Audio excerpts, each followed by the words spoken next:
Welcome to the Deep Dive. Today, we're really going on quite a fascinating journey. Absolutely. We're looking into some really deep spiritual connections, trying to link Gauri Das Pandit from Chaitanya Mahaprabhu's time. Who we know as Subal Saka in Krishna's Leela. Exactly. And then connecting him to, well, a pretty surprising figure from Lord Rama's Leela. It's quite the puzzle. It really is. And our goal here, as always, is to sift through different sources. We've got audio discussions, key texts like Gauri Ganesha Deepika, Krittivasa Ramayana, Bhagavatam. Right, and other Vaishnava writings. We want to pull out the core insights for you, especially where things get a bit complex or even contradictory. And what's interesting right off the bat is that complexity. You know, tracing these identities across different divine ages, different Leelas, it's rarely simple. Definitely not. It means looking closely at details from various traditions. And, well, sometimes those details don't quite mesh perfectly. We'll explore that. Okay, so let's start with the bedrock, the connection that's pretty much undisputed, right? The first link. Gauri Das Pandit, a major figure with Chaitanya Mahaprabhu. The sources, specifically Gauri Ganesha Deepika, Sloka 128, are very clear. Crystal clear. It directly says he's Subal Saka from Krishna's Leela. No ambiguity there. It states, Subaliya Priya Sreshta sa Gauri Das Pandita, meaning Krishna's dear friend Subal is Gauri Das Pandit. And that identification immediately tells us a lot about Gauri Das Pandit's eternal nature. Because Subal Saka, for those familiar with Krishna's inner circle, well, he's not just any friend. No, he's one of the Atishai Priya Saka. Exactly. The most dear friends in Golika Vrindavan. His whole being is tied to Krishna's most confidential pastimes. He's right there with others like Kamalakar Pipalai, who's identified as Mahabala Saka. So Subal's role is incredibly significant, very intimate. Hugely significant, which makes the next step so intriguing. Right. Here's where it gets, well, really interesting. With Gauri Das Pandit, Subal Saka established, the question arises, and it's one explored by some Bengali Vaishnava saints. This proposed Rama-Leela connection. Exactly. Could Subal Saka have appeared earlier in Lord Rama's time? And some sources suggest, yes, he was Vishana's son, Tarani Sen. Tarani Sen, the warrior son. The warrior son, yes. Who fought bravely, achieved Virgati, a heroic death, actually, at Lord Rama's own hands. And then, through his father Vivishana's prayers and his own devotion, he attained Paramdhama, the supreme abode. It paints this picture of, like, spiritual evolution, doesn't it? From warrior to liberated soul, and then perhaps to intimate friend of Krishna. That's the proposed link, but it's definitely a mystery, hence this deep dive. We need to unpack Tarani Sen's story first, I think. Agreed. To understand the connection or the debate around it, you really need to know who Tarani Sen was. Let's look at the Krittivasa Ramayana. Okay, so for our listeners, Krittivasa Ramayana, famous 15th century Bengali epic by Saint Krittivasa Ocha. It tells us Tarani Sen is Vibhishana's son, his mother is Sharma, daughter of Hilisha Rajagandharva. He also has a sister, Taruni. And here's the twist you mentioned earlier. Yeah, the big one. Both Tarani's son and his sister Taruni sided with their uncle Ravana in the war, not their father, Vibhishana, who famously joined Rama. That loyalty choice is key. It sets everything in motion. Because Ravana, after losing warrior after warrior, turns to his chief minister, Dhumketu. And Dhumketu reveals Tarani Sen's secret weapon, basically. Essentially, yes. A boon from Brahma. He had this sacred garland on his arm, and as long as it was there, he was invincible. But there was a catch, right? A dangerous one. A very specific one. If even one bead from that garland touched the ground, boom, 100 Tarani Sens would appear instantly. And worse for the attacker. Their head shatters into 100 pieces. Ouch. Exactly. Incredible protection. And what stands out is Tarani Sen's reason for fighting. It wasn't just following orders. He had this deep loyalty to his country, Lanka, and his king, Ravana. Even with his father on the other side? Yes. He explicitly says something like, I can never turn away from my nation or country. I will always fight for my country, for my king. Wow. Ravana must have been thrilled. Overjoyed. He personally adorned Tarani Sen for battle, wishing him victory. A big moment. Okay, so he gets Ravana's blessing. But then he does something quite surprising, doesn't he? He doesn't just charge out. No, he goes to his mother first, Sharma. She tries to stop him naturally, but he insists, it's my dharma, my duty. Okay, understandable loyalty to duty. But then the really fascinating part. He goes to Mother Sita. To Sita, who's held captive by Ravana. Yes, he touches her feet, seeks her blessing for victory, and even declares he wants to see how powerful Sri Rama is. That's incredibly complex. Loyalty to Ravana, devotion to Sita, wanting to test Rama. What do you make of that? It suggests a very deep perhaps unconventional understanding on his part. He respected Rama and Sita profoundly, even while fulfilling his duty to his king. It's not simple opposition. So, armed with blessings from both sides almost, and his boon, he hits the battlefield. And he's devastating. Challenges Rama, the whole Vanara army. Takes down Hanuman, Sugriva, Jambavan, Angad. Formidable warriors. There's even Lakshman. Even Lakshman is defeated. But Tarani Sen's goal wasn't just winning battles. He had a specific wish. To die at Rama's hands. Precisely. So when Rama finally enters the fight, Tarani Sen actually stops. He gets down, puts down his weapons, pays obeisances from afar. And Rama blesses him. Rama blesses him. May your wishes be fulfilled, maybe thinking he wanted victory. But Vibhishana steps in. His own father clarifies. Yes. Vibhishana tells Rama, his wish isn't for earthly victory. His devotion is for something else. For liberation, ultimately. What a moment. So Rama tries to fight him, but Can't defeat him. The boon is too powerful. Days go by. Rama gets really disheartened. Apparently even suggests they might have to give up, leave Sita, go back to Ayodhya. that's serious despair. It shows how formidable Tarani Sen was. And it forces Vibhishana's hand. He reveals the secret, the ultimate sacrifice for a father. He tells Rama about the garland, how to break the boon, cut the garland from his arm, but crucially, don't let any beads hit the ground. And Rama manages it.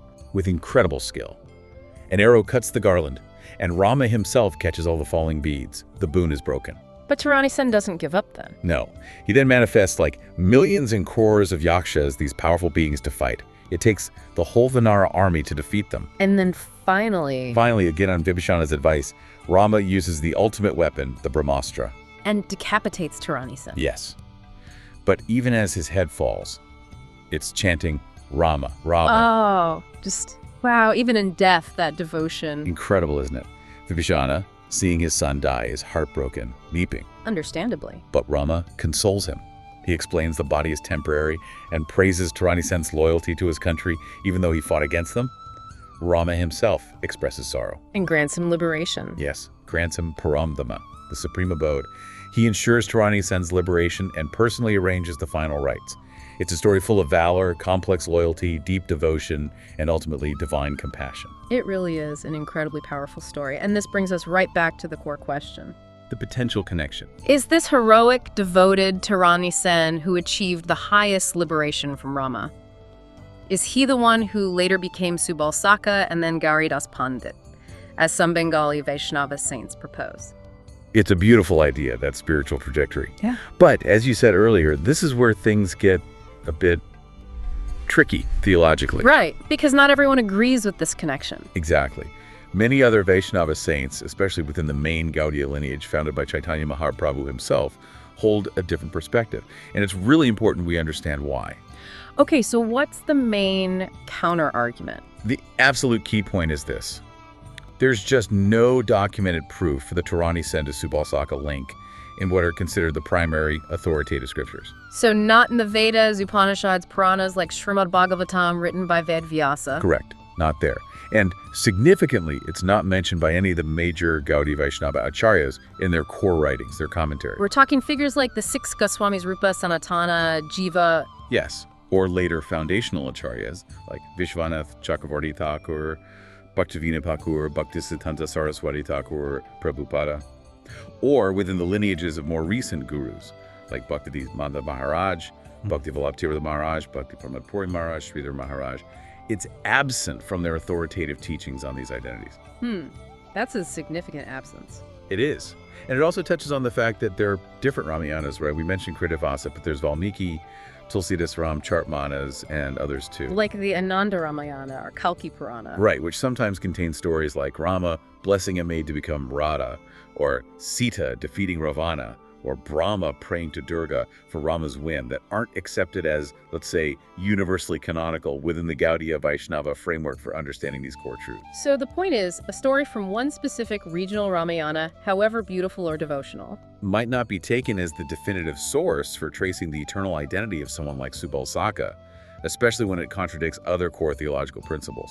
Okay, I see the issue with scriptural backing, but let's push on the concept. Tarani Sen achieved Paramdhama, liberation, through Rama's grace. That's the highest goal, right? So why couldn't he then become Subalsaka? What's the actual theological barrier? And that hits the absolute core of the distinction. It comes down to the fundamental nature of Subal in Gaudiya Vaishnavism. He is understood to be a Nitya Siddha Parshad. An eternally perfect associate. Exactly. Eternally perfect, eternally liberated. Nitya Siddhas, by definition, are never bound by karma.